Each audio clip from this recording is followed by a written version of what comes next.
malaria di satu sisi jadi tantangannya menjadi unik karena Papua menjadi satu-satunya kantung yang harusnya kita bisa selesai bersihkan. Tinggal gimana caranya kita memperhatikan aspek sosial, aspek budaya, supaya kita bisa memastikan seluruh kabupaten kota di Papua ini bisa tereliminasi.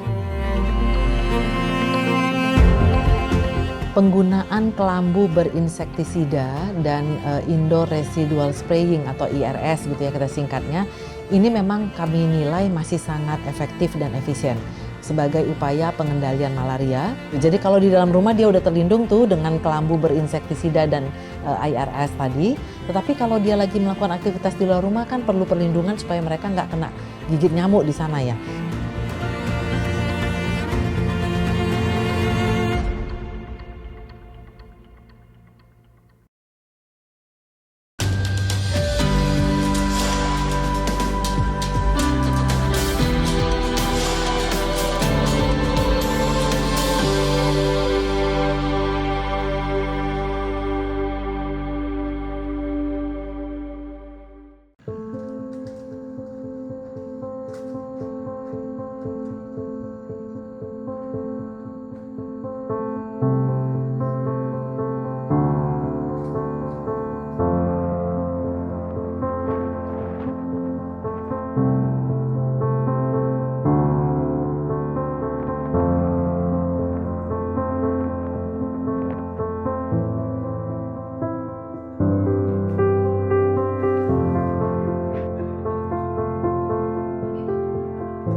Sampai saat ini memang 80% dari kabupaten kota di Indonesia sudah bisa mencapai status eliminasi malaria.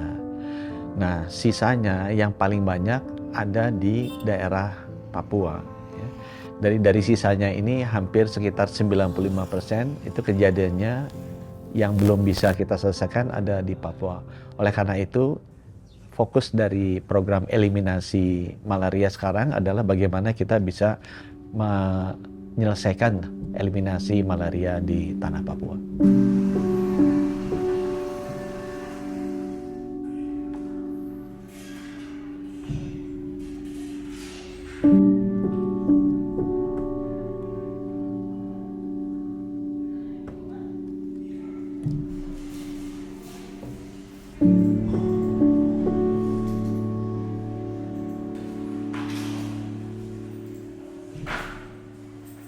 Yang kita temukan per tahun kemarin itu paling tinggi dalam sejarah program malaria kita, yaitu sekitar 699.000, dekat ke 700.000. Tapi itu masih sedikit di bawah estimasi atau dugaan yang terkena malaria, 940.000. Nah, strategi nomor satu adalah bagaimana kita bisa meningkatkan, kalau bisa sampai di atas 90% lah dari estimasi itu kita temukan. Jadi kalau 940.000, 90% harusnya di atas 800.000 lah yang berhasil kita temukan setiap tahun.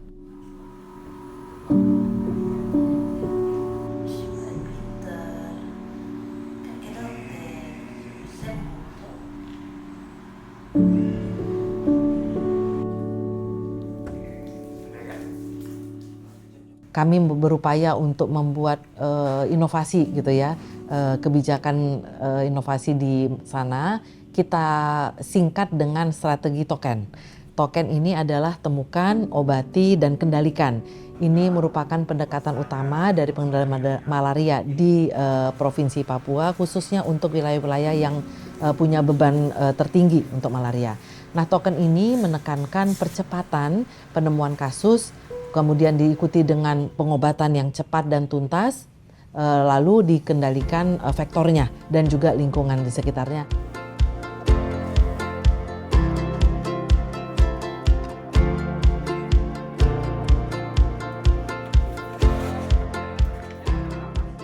Pengobatan keberhasilannya juga sangat tergantung kepada pasiennya sendiri.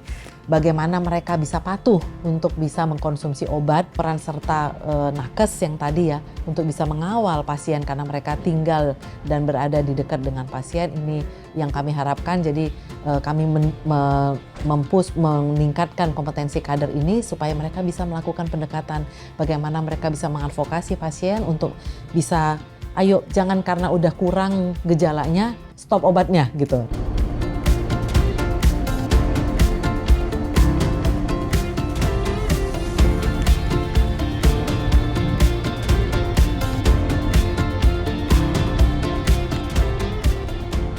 Penggunaan kelambu berinsektisida dan indoor residual spraying atau IRS gitu ya kita singkatnya, ini memang kami nilai masih sangat efektif dan efisien sebagai upaya pengendalian malaria untuk melindungi masyarakat dari gigitan nyamuk di dalam rumah.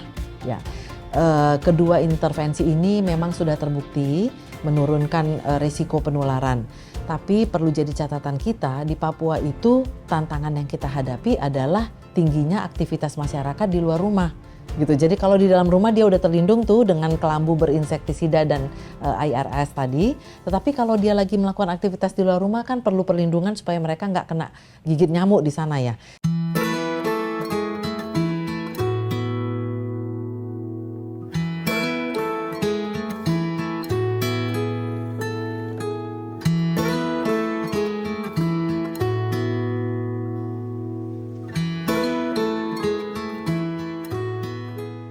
Jadi Papua itu tantangannya besar, daerahnya luas dan lagi curah hujan tinggi dan sebagainya, tentu itu sangat mempengaruhi. Satu, yang kedua juga soal masyarakat, transportasi itu juga tentu saja mempengaruhi. Ada garis walase yang mengatakan bahwa nyamuk di situ sedikit banyak berbeda dengan nyamuk di bagian lain Indonesia. Ini lebih banyak sesuai dengan nyamuk yang ada di kurang lebih dengan yang ada di Afrika begitu. Nah, itu ketiga. Dan yang keempat memang secara umum situasi kesehatan di Papua kan memang masih jadi tantangan buat kita.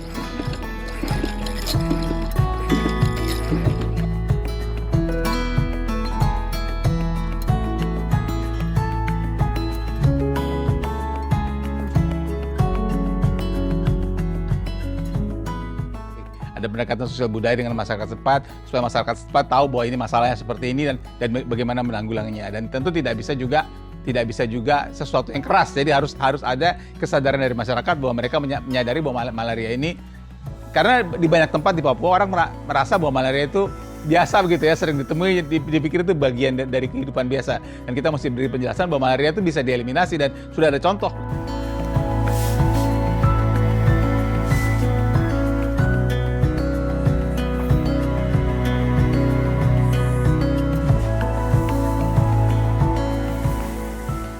Sebenarnya kalau dari sisi ilmiah ada beberapa pendekatan yang bisa dilakukan. Tentu saja ya, nomor satu yang sekarang sedang banyak dibicarakan adalah soal vaksinasi.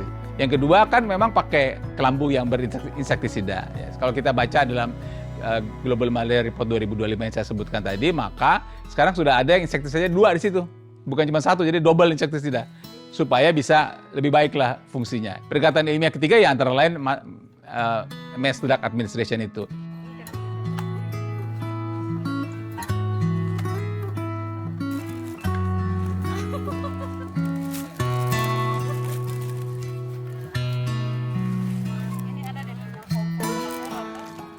Malaria di satu sisi jadi tantangannya menjadi unik karena Papua menjadi satu-satunya kantung yang harusnya kita bisa selesai bersihkan, tapi di sisi lain juga harusnya kita lebih pede karena di daerah lain bisa.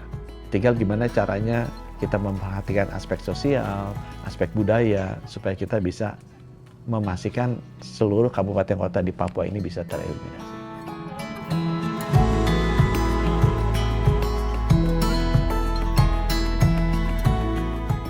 Baru ini mama yang pakai, karena mama ada hamil, ada adik kecil yang ini. Jangan mama sendiri dan bapak, baru anak tidur di luar lagi, aduh.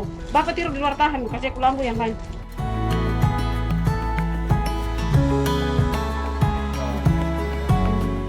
Di sana masyarakatnya itu asli banyakan dari kampung itu ya. Mereka ini juga biasanya aktivitas di malam hari itu banyak.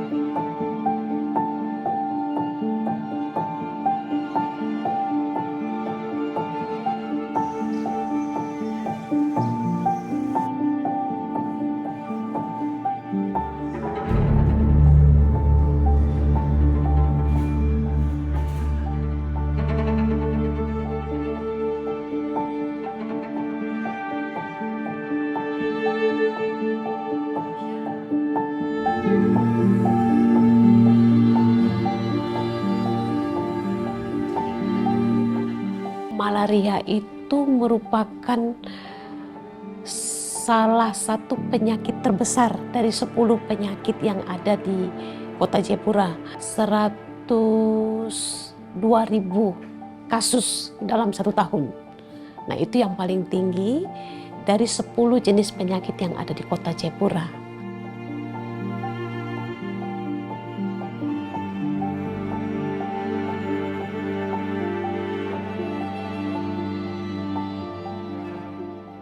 Kami kelurahannya ada 25, kampungnya ada 14.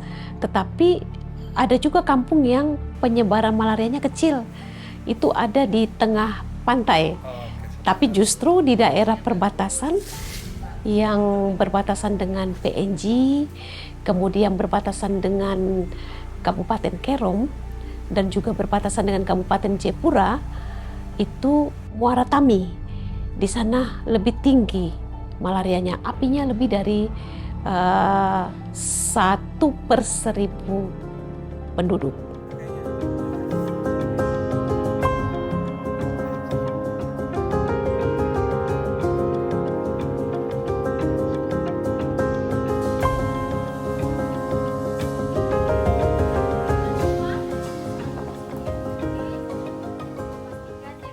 Berdasarkan target pemeriksaan yang diberikan oleh Kementerian Kesehatan tahun 2025, kita harus memeriksa 668.373 pemeriksaan. Sampai Desember 2025 kita sudah memeriksa 380.842 pemeriksaan dan kita mendapat kasus positif 68.785 kasus.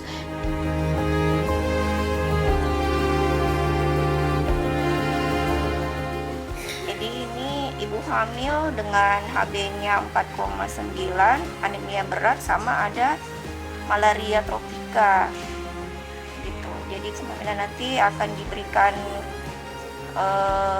DHP oral minum tapi tanpa pemberian Klimaku.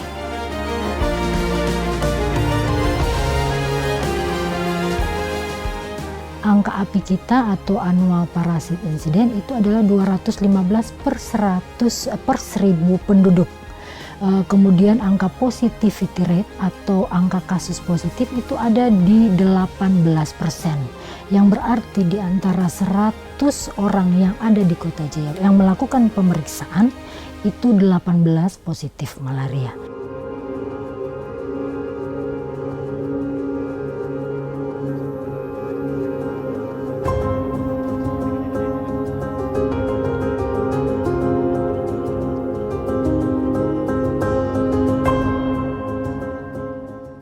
Nyamuk sebagai host yang membawa plasmodium malaria, kita berbicara manusia yang akan menjadi tempat penularan, terus kita berbicara lingkungan. Maka ketika kita berbicara tentang malaria, penyebabnya, penanggulangannya, kita berbicara 3 hal ini.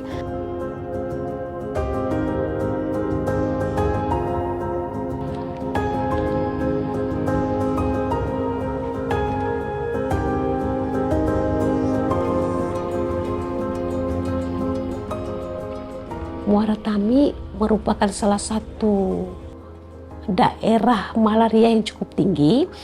Yang pertama kita lihat geografisnya, karena di sana itu merupakan daerah yang masih banyak tanah kosong, yang masih banyak pohon-pohon. Kemudian juga banyak seperti kayak rawa-rawa. Di sana masyarakatnya itu asli banyak kan dari kampung itu ya. Perilaku mereka ini untuk pola hidup bersih sehat tuh kurang, artinya masih buang sampah sembarangan. Selain buang sampah sembarangan, mereka ini juga biasanya aktivitas di malam hari itu banyak.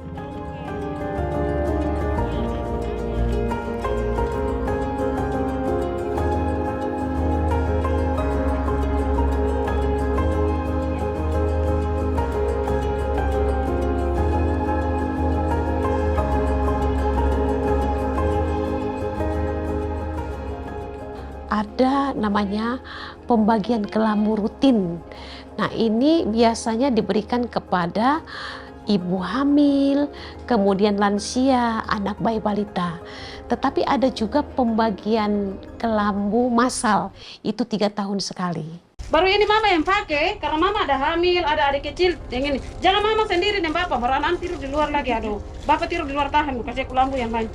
Kami berharap supaya ini masyarakat betul-betul memanfaatkannya. Jadi kami tetap menyuarakan bahwa kelambu sangat baik sekali untuk mencegah gigitan nyamuk malaria. Sehingga diharapkan kasus malaria menurun di Kota Jayapura.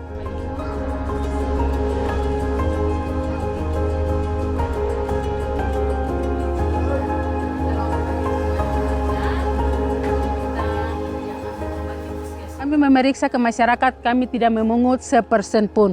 Pemeriksaan kami gratis. Pemeriksaan dan pengambilan obat gratis.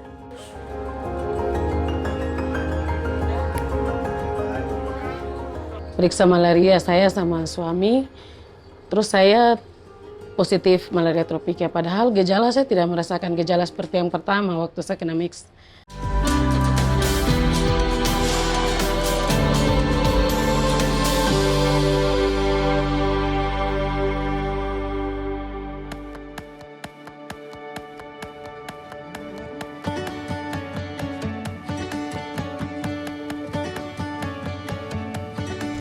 Terus cara menggunakan kelambu. Ya. Ibu nanti ke arah sana. Saya dan ibu ini kami akan ke arah sana untuk pemeriksaan malaria. Nama saya Agustina Sadi. Saya kader dari Kelurahan Koya Barat, Distrik Moratami, Kota Jayapura.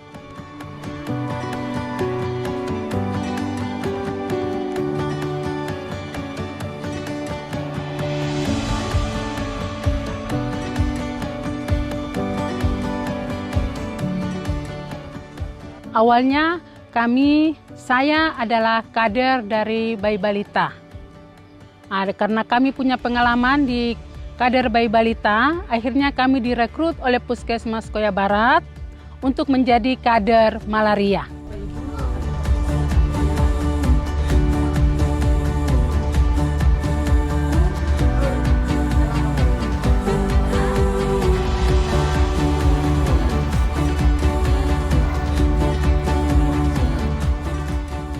Kami menggunakan RDT. RDT ini kami dapat gratis, disiapkan pemerintah dari Dinas Kesehatan Kota kepada Puskesmas Koya Barat dan memberikan kepada kami kader, sehingga kami memeriksa ke masyarakat, kami tidak memungut sepersen pun. Pemeriksaan kami gratis, pemeriksaan dan pengambilan obat gratis.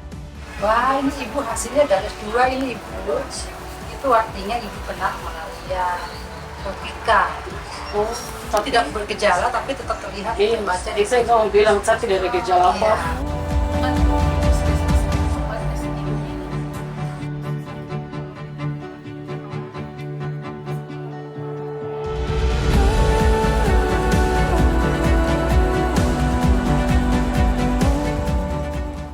Jadi ada 3 jenis malaria.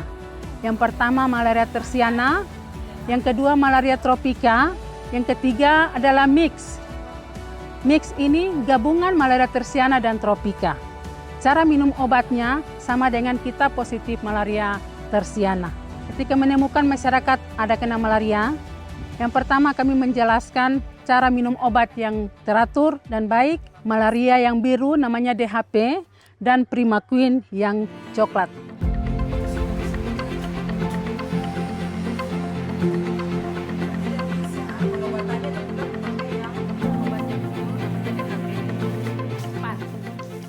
Periksa malaria saya sama suami, terus saya positif malaria tropika. Padahal gejala saya tidak merasakan gejala seperti yang pertama waktu saya kena mix. Saya tidak merasakan pusing, badan sakit pun tidak. Tapi setelah kadar malaria periksa, ternyata saya ada malaria tropika.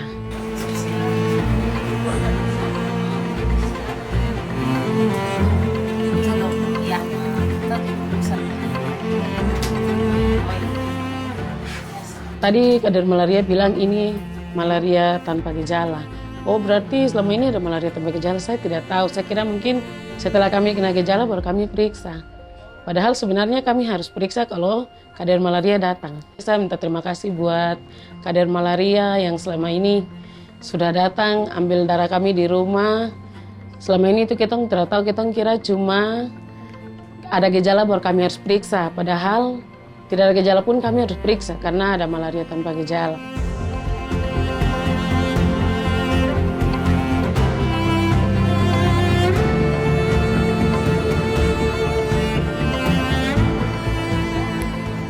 Jadi kedepannya kami harus bersih, lingkungan kami bersih, terus dikasih tahu oleh kader bahwa kelambu itu penting untuk kami pakai karena di rumah juga kami ada punya bayi. Jadi sebelum sudah jam 5 kami harus gantung kelambu sebelum tidur itu untuk mengantisipasi malaria supaya jangan lagi ada malaria begitu yang disampaikan oleh kader. Wajib sekali karena ibu lagi hamil, jadi wajib sekali ibu tidur di dalam kelambu. Sampai nanti ibu melahirkan bayinya yang dapat malaria ini banyak.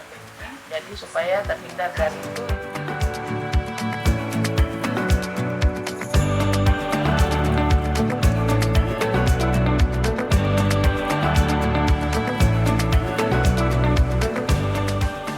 Jadi kita melakukan pemeriksaan di sekitar lingkungan rumah. Apakah ada genangan-genangan air? Karena dari genangan air itu nyamuk dia berkembang di situ. Dari jentik langsung jadi nyamuk. Makanya bisa saja ibu hamil dia terkena malaria berulang-ulang.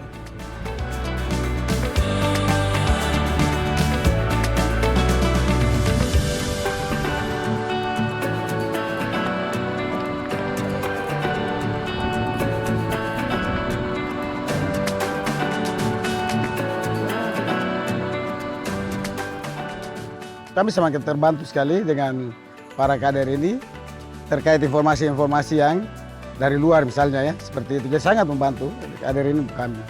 Dari kader untuk kita pesannya seperti itu, kebersihan rumah, lingkungan. Terus mereka juga sering bantu kami dengan kelambu, nyamuk gitu. Seperti itu dari kader untuk kita, jadi bagus untuk kami.